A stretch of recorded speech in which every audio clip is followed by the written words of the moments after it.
اور اب کچھ خبریں کاروباری دنیا سے۔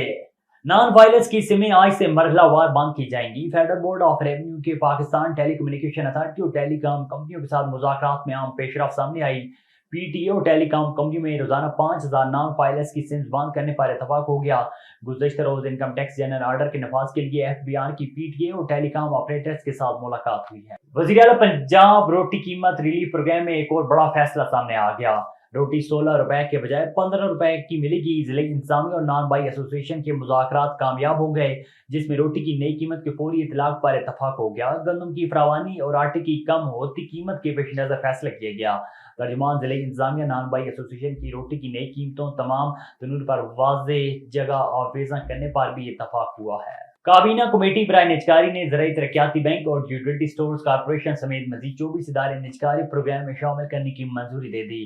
نائب وزیر اعظم اور کمیٹی کے چیئرمین اسحاق ڈار کی زیر صدارت کابینہ کمیٹی برائے نجکاری کا اجلاس ہوا۔ اجلاس میں مزید 24 ادارے نجکاری پروگرام میں شامل کرنے کی اصولی منظوری دی گئی، جس میں زرعی ترقیاتی بینک اور یوٹیلٹی سٹورز کارپوریشن بھی شامل ہیں۔